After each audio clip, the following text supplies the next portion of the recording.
Red Sox are officially eliminated from playoff contention, but Brayan Bello helped bring some excitement for the future. You are Locked On Red Sox, your daily Boston Red Sox podcast. Part of the Locked On Podcast Network, your team every day.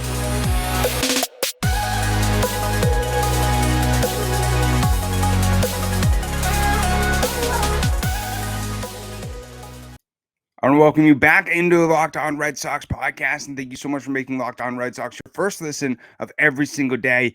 I am your host, Massachusetts Pirates team insider and WooSox production assistant, Jake Ignaszewski. And even though, as I mentioned, the Red Sox are eliminated from the playoffs, this was kind of something that we knew. We knew this going into September. We saw the writing on the wall. The Red Sox are obviously last place in the AL East, but if you're watching the video version, I know sometimes I say this and the people are listening. They're like, what are you talking about, Jake? We're listening to it. We're not watching the podcast. I'm wearing Champagne Problem shirt, trying to remember some of the good times. You know, I got, 2004, 2013, 2007, all those championships in like a champagne type bottle. Just trying to keep the vibes high. Even though the Sox are eliminated from the playoffs, it's still tough for me to fully realize that it's real. Still sort of thinking that this team sort of had a chance. Obviously, as Red Sox fans, we're going to continue to have confidence in our favorite team up until essentially the numbers are against us to where the Red Sox are officially eliminated, which now that is the case. But what we saw on Sunday night helped us get a little bit excited about the future and what we could see from Brayan Bello. And he's continued to flash his potential over the last 27 innings that he has gone. We saw him really struggle in his first few starts with the Red Sox. And it seems like in the second part of the Brayan Bello saga of his first rookie season, we've just seen him continue to get better and better in every single start. And he actually surpassed 50 innings last night. So this is considered his official rookie season in the major leagues. And, really looking at the numbers, JP Long put it out perfectly. Brayan Bello over his first 26 innings had a 7.27 ERA, allowing 21 earned runs. And then his next 27.1 innings, 165 ERA, only allowing 5 earned runs. And he really showed how dominant he can be against good teams, especially like against the offense and a team like the New York Yankees. Even though, they're the Red Sox's arch rival, they're still the best team in the AL East, in my opinion. And it really shows in the standings as well. And especially with a young pitcher like Bello, you never really fully know how he's going to be able to perform against a stacked offense like the Yankees have. But we saw him throw 3 scoreless innings against New York and allow the first earned run in the fourth. And it really honestly should have just been that first earned run that was on the scoreboard. But we'll talk a little bit about how that second run got in a little bit. But luckily, the Red Sox got through this 4-game series against New York without allowing Aaron Judge to hit his 61st home run. And Bello also was luckily not the pitcher to be a part of history. Although I'm somebody who, even as a Red Sox fan, as a baseball fan, I would still love to see Aaron Judge hit 61, just not against the Red Sox. But it really looked like it was coming down to be the perfect recipe for Judge to ultimately break the record.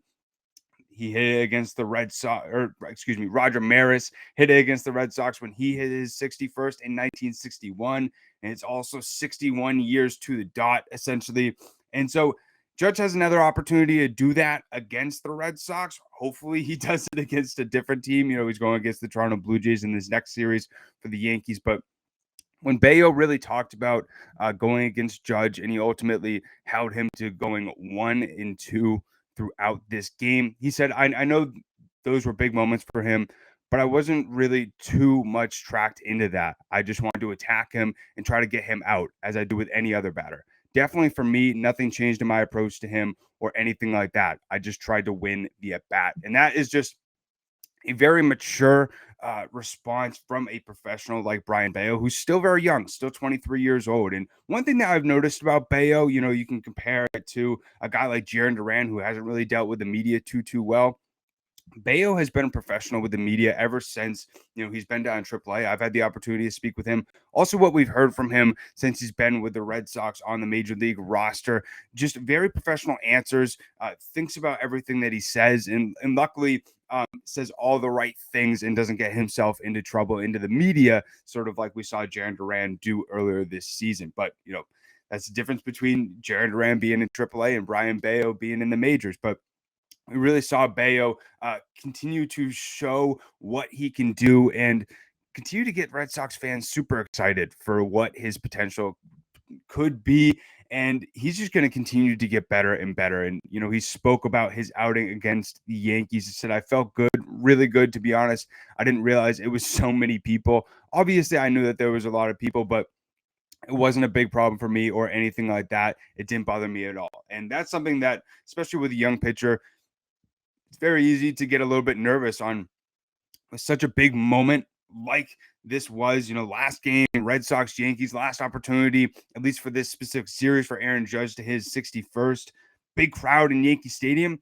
How is a young pitcher going to be able to keep his composure and his focus on the game and not allow the moment to get the best of him? And luckily, Bello did not allow that to happen. He ultimately ended up pitching 6 innings, which is the amount that the game ultimately went due to the rain delay, allowing 6 hits, 2 runs, 1 earned run, 2 walks, and 4 strikeouts. The Red Sox ultimately did end up losing to the Yankees 2-0 due to a rain delay.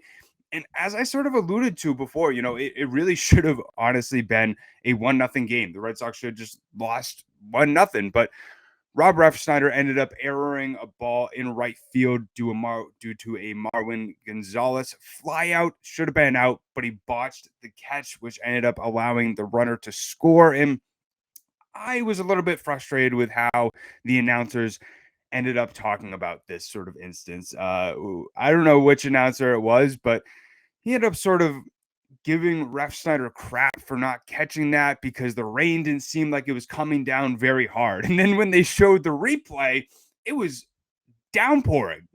There's no way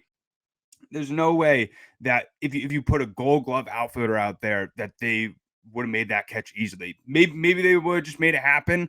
And you could say that Refsnyder should have been in better position. They were starting to point out sort of where his glove was, and it was trying to cover his face. So then the drops wouldn't get in his face. But at the same time, that looked like awful weather. And one thing that I hate more than anything is when announcers or reporters try and assume that they could have made that catch or that catch would have been easier than it actually would have due to weather when they're sitting in a booth where there isn't rain coming down on them. So you have no idea. You just have no clue. You're dry as heck in this booth, just watching the rain, and nothing's coming down on you.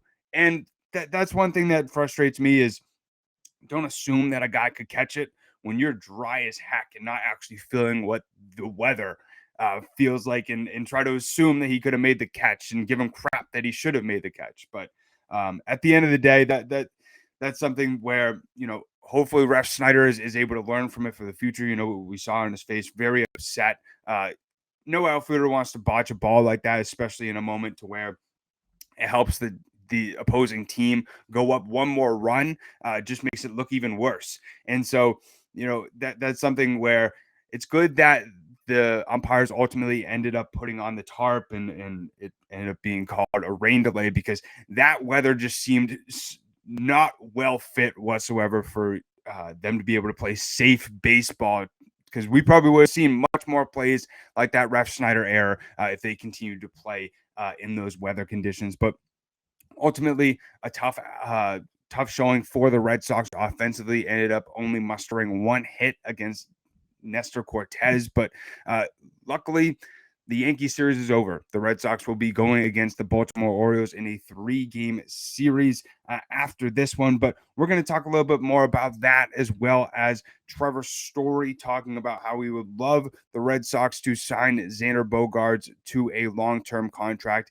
in our second segment of the Locked On Red Sox podcast. But before we do that, I just want to take a second to talk to you about LinkedIn. So these days, every new potential hire can feel like high stakes wager for your small business. So you want to be 100% certain that you have access to the best qualified candidates available.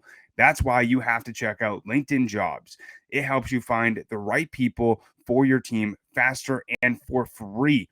And then you can add a job with a little purple hashtag hiring frame to your LinkedIn profile to spread the word that you are hiring. And this is something that, I do if I'm hiring for a position for my work, or that I look for as well, because LinkedIn has been a huge part of me not only being able to network with, potential employers or people that I want to learn more about or learn from. And it also helps me find jobs super duper easy. It's one of the biggest reasons why I found some of my jobs that I currently have. And so they also have very simple tools like screening questions that makes it easier for you to focus on candidates with just the right skills and experience, so you can quickly prioritize who you'd like to interview and hire. LinkedIn Jobs helps you find the qualified candidates that you want to talk to faster. So post your job for free at linkedin.com/lockedonmlb. That's linkedin.com/MLB to post your job for free.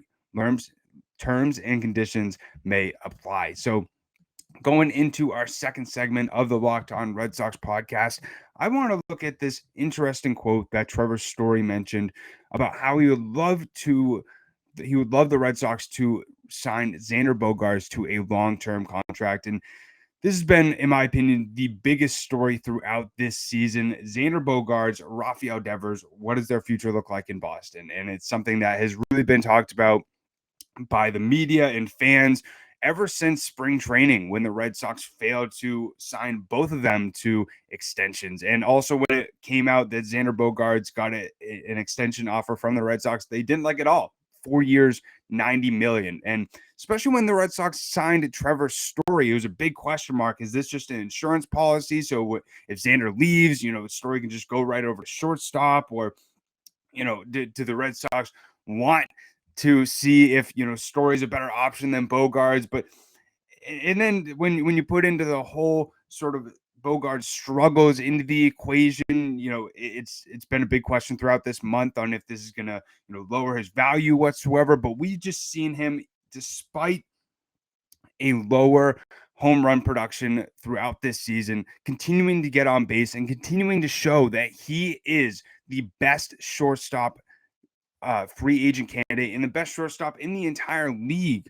And luckily, defense has gotten better and better throughout this season, and he's right up at the top of batting average and could potentially win the batting title, going back and forth with Aaron Judge. That's been a little bit of a fun Red Sox Yankees race to see if Xander Bogaerts can hurt Aaron Judge's ability to win the Triple Crown. But it's been really nice to see, despite a tough season home run wise for Xander Bogaerts, still finding ways to get on base, still finding ways to show his value. And it's going to be the number one thing that Red Sox fans want the team to do in the offseason, is lock up Bogaerts and obviously Devers. So then there's some security in fans' minds that they're going to see a winning team on the field, despite what we saw this season. And Story mentioned, he said, when asked about what he would think about Xander Bogaerts signing a long-term deal, he said, I would love that. He said, that's part of why I came here. I want to play with really good players. He certainly fits that mold. He's been here for a long time and has had success in this market, won some World Series. He's done so much on and off the field, and that's only my first year with him, but he's a huge part of this team. Of course, I want to play with him for a long, long time. And he just puts it perfectly. He's a huge part of this team. And we've heard from Pedro Martinez, David Ortiz, that the Red Sox need Xander Bogaerts here. He is the unofficial captain, even though he doesn't have the C on his chest like we saw Jason Varitek have for multiple years.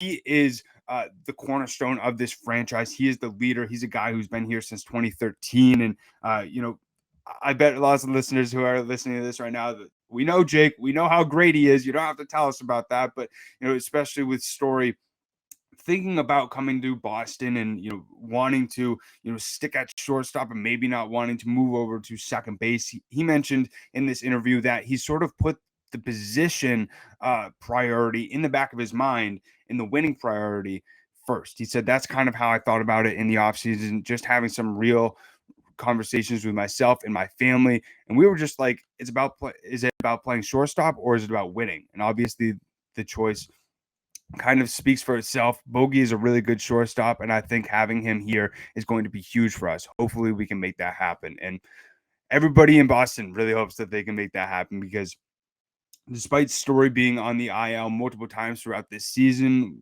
missing a good amount of games throughout this year, the little that we did see him at second base, it was like the second coming of Dustin Pedroia, just with like the diving catches. Nothing could really get past him, and the double play tandem between Xander Bogaerts and Trevor Story, just so smooth. And, especially if the Red Sox are able to get a full season of Trevor Story and Xander Bogaerts in the same lineup, it's just going to be scary, not only offensively, but defensively. And, especially now, this just came to mind. Story really signed with the team going into spring training. So Bogaerts and Story didn't really have time during the offseason to really be able to build that camaraderie, build that synergy between them defensively, and being able to practice together in the offseason. So maybe that's something that we could see. Maybe that's something that we hear be reported that that they're working together in the offseason, especially if the Red Sox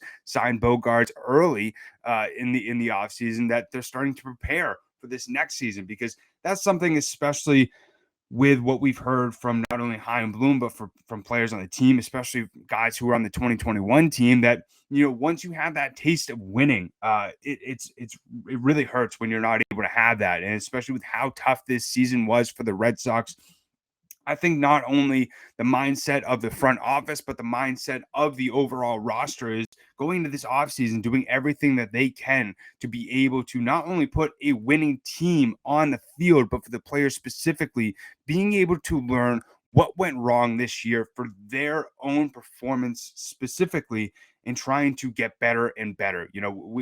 We see players want to do that anyways, but I think especially with how tough this season has been, there's going to be a lot more motivation for them to show that they are a winning team in 2023 and be able to get to that pinnacle of where they were last year, being able to get to the ALCS, two games away from the World Series, but now ultimately getting to the World Series, because that's what this year was supposed to be. But especially with everything that went down with injuries, just not guys performing to their full potential and everything like that. I think that we're going to see a very different 2023 team. And, as Trevor Story mentioned, hopefully Xander Bogaerts is in the cards there, but I'm super excited to see what the future holds for the Boston Red Sox, and not only for guys coming up, some of the younger guys, but, the moves that they can make in the offseason. And Lauren and I are going to be, talking about all that throughout October, getting you ready for the off season and helping you be able to be as prepared as possible. We also have some